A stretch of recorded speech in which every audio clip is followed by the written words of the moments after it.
We're talking about how to start an LLC in South Dakota, and what you can see behind me here is a checklist that we're going to run through on this video. But also what I want to do first is talk about the LLC dumpster fire. Now, that is when you get an LLC set up and it doesn't do what it's properly supposed to do for you, and then you end up in tens of thousands of dollars in legal damages because of it. And it happens because you don't understand terms such as piercing the corporate veil, commingling funds, registered agent, or pass-through taxation.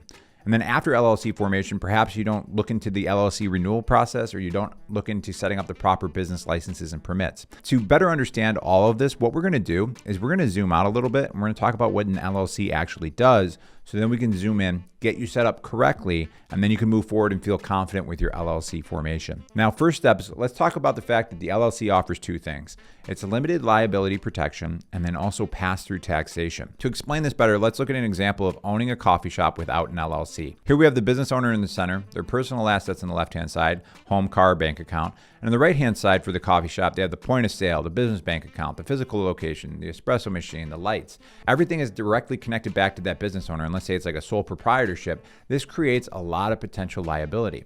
But if you own an LLC that owns the coffee shop, it looks very different. Now the business owner has their personal assets on the left-hand side. On the right-hand side, we're calling it Acme Coffee LLC.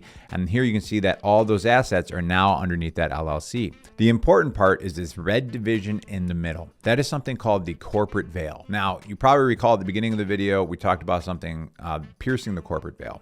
We're going to explain that right now through the concept of commingling funds as well. So two birds, one stone here. What commingling funds is when you have your personal bank account, you don't set up that business bank account right away, and you end up running transactions through the business, through your personal bank account. That is commingling funds, and you don't want to do that. The reason for that is, let's say somebody were to get hurt at your coffee shop and they hire an attorney to sue you. What that attorney is going to do is they're going to try to find cracks in your LLC. If they find these cracks and they find out that you've been commingling funds and they present the evidence to a judge and the judge agrees with them, they may grant them permission to pierce the corporate veil. What that means is this division between your personal and business assets dissolves, and then they can come after both your business and personal assets. So that's why something so simple like just getting a business bank account set up as soon as possible is so important when you're setting up your LLC. So there's a little tip for you. Now, what we're going to do right now is explain pass-through taxation, and then we're going to get into starting your LLC. Let's say that Acme Coffee LLC grossed $140,000 and had $90,000 of expenses, resulting in $50,000 in net income. What happens here is that $50,000 in net income passes through to the business owner's personal tax returns. This is also referred to as flow-through taxation. You'll hear these words used interchangeably, but I just wanted to make you aware of that, because when it comes to tax time, the IRS is not taxing the LLC. They're taxing the business owner. This is actually a good thing because it makes your taxes much easier, because that income is just added to your personal tax return statements. It's like less to manage. But in the future, I just want you to be aware of the fact that you can apply what's called an S-Corp designation to your LLC to save on taxes via dividends. We're not going to get into that in this video. That's going to be the third video of the series. But again, the purpose of these videos is not just to get your LLC set up. It's to make sure that it's set up and then it's optimized for you and doing everything that you need to do. So when you start making money in the future, I want you to be aware of this S-Corp designation. So not only watch this video, make sure you watch this video series so you're set up for success. Now, what I want to talk about is a checklist to start your LLC. Well, step one is getting this for yourself. There's a QR code on the screen right now that you can scan. This is a free checklist for you, but it's more than just a checklist. If we scroll down a little bit here, you can see that there are bonuses. In those bonuses, there's an AI chatbot that you can use. So you can ask it questions like, how do I register an EIN? And they'll give you a step-by-step process of how to do that.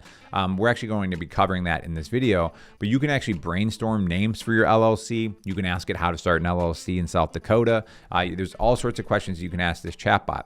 We also have a free charitable opportunity here. We have a yearly accounting calendar. We're going to explain this in a future video in this series as well, explaining all that.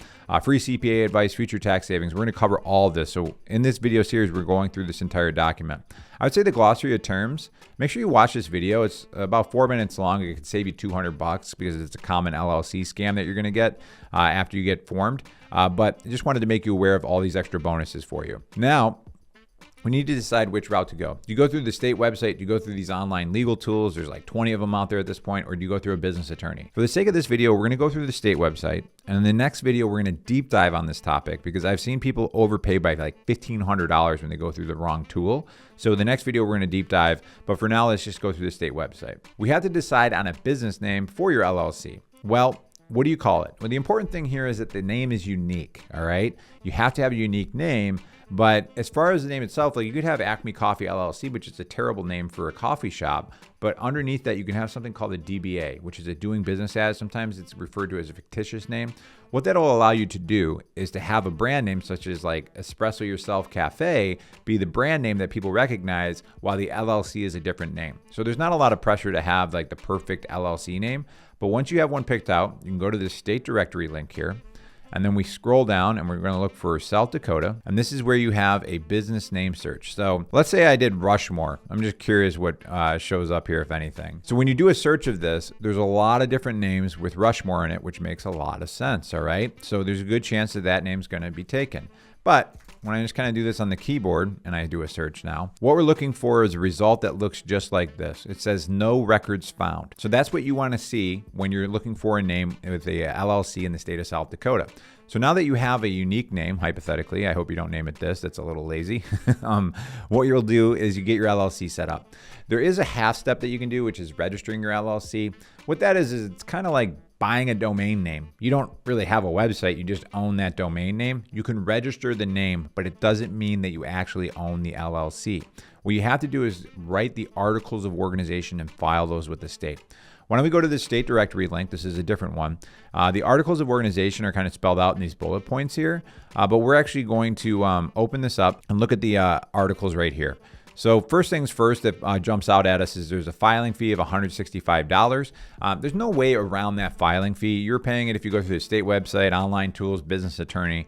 That is what you have to file with the Secretary of State to actually process your LLC, this Articles of Organization. Step one is that name of the company, that is a unique name that you came up with, the purpose for the LLC, Article 2, the address of the initial designated office. All right, so what's the address? Article 3 here, really important, and people get a little confused here. The South Dakota's registered agent's name, all right? What is a registered agent? Well, it's a third party that handles important documentation and communication for your business. Now, in the example of you being sued, you're going to get something called the service of process notice. The registered agent is going to make sure that you get that notice that you're being summoned to court. And they're also going to make sure that you have the proper information and documentation when you're showing up to court. The rules of the registered agent is they have to have a physical mailing address within the state of South Dakota. It cannot be a P.O. box. And then also you have to maintain that registered agent going forward. So you can enter your information here. But what I'll say is when you go through the online legal tools, they partner with professional registered agent services for you. So they handle all this information and then you have a professional. The other nice thing is it kind of separates you from the business a little bit because it's their information that is going to be in the state database, not yours or a friend's down the street kind of thing. In the next video too, we're going to talk about one of those services that actually provides a registered agent service for free for the first year. So definitely worth watching the next video in this series. Name and address of each organizer. And this one's interesting. The company will be member managed or manager managed. If you are an individual business owner that's going to be running this business, it is member managed. Now, if you're starting an LLC and other people are going to be operating it, that's when it's going to be manager managed. So then you would put the different people's, if you have managers involved, you put their information there. Beneficial owners is a person who has or is in some manner controls an equity security. So please consult an attorney for legal advice on this. If you do have partnerships, that's where going through an attorney might be a good idea because that's where you can start making mistakes and have issues down the line. Now, next, if there's any other provisions you want to add here, this is optional, but most people will skip over that. You date, sign, and fill this out, and then simply mail this in at the address at the top. Here we have it right here. Now, you can go through the state website to do this. The state website's pretty rough as well. That's where the online legal tools are nice because they're a little bit easier to navigate and just much easier to go through the process. But once you write your articles of organization, you assign a registered agent, and you file the articles of organization with the state, you're not done yet, all right? After LLC formation, you'll want to consider creating and signing an LLC operating agreement. Now, what that does is a situation where an ounce of prevention is worth a pound of cure. The reason I say that is, let's say you have a business partner in that hypothetical coffee shop. You end up having 10 locations, and then your business partner one day says they want to leave the business. How do you handle that? Well, if you have an LLC operating agreement, it's going to spell out who the managers and members are, what are their roles and responsibilities, and it's also going to do things like, what happens if somebody wants to exit the business? How do you handle that? Then you just point back to that document. Now, if you don't have that document, you get lawyers involved. It gets to be very expensive and frustrating, all right? So that's why having the LLC operating agreement is great, because it just helps you avoid a lot of frustration down the line. If you go through the online legal tools, a lot of them will have boilerplate templates. If you have a more complex situation, maybe you want to get a business attorney involved, it's going to be more expensive, but they'll help you dial that in. You can also just Google free LLC operating agreements. That's a possibility as well. Setting up an EIN. There's an IRS link here. And what an EIN is an employer identification number. It's like a social security number for your business, for the IRS to be able to identify you. You can apply online right here. It's a free process to go through. If you are going to have people on staff on payroll, you're going to need an EIN. Also, if you're applying for things like a business loan or office space, it looks more professional to put an EIN number on the paperwork instead of your social security number. And just know sometimes it'll be referred to as a TIN, EIN. They're used interchangeably as well, but you'll want to consider getting that set up. The online legal tools actually have packages where they throw the EIN in as well, where they can do that for you. Next, obtain business licenses and permits for your LLC. There's a helpful SBA resource here that you can check out. But the example I always give here is, let's say you're starting a brewery.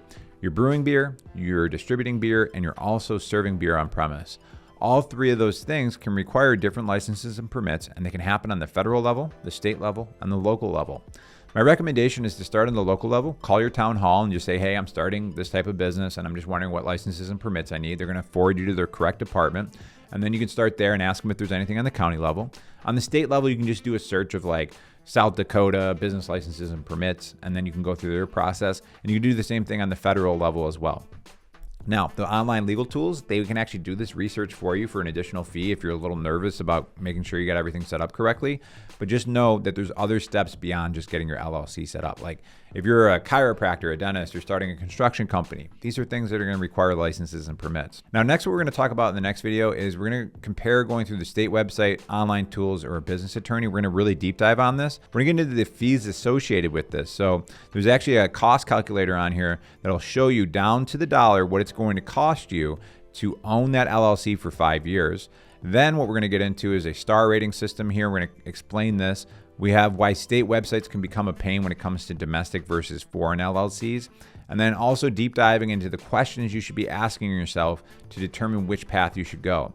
So do you have offices out of state? Do you have employees in other states? Is the LLC for rental properties? These types of things we're going to deep dive in the next video. But before we get to that video, again, I would recommend getting this document for yourself. This is free for you. It's going to be based in the cloud, which means that it's going to continually update and be better for you in the future as well. And it'll help you follow along in the next video. So in this next video, we're going to help you save some money and make sure that you don't overpay getting set up with your LLC. All right, we'll catch you in the next video.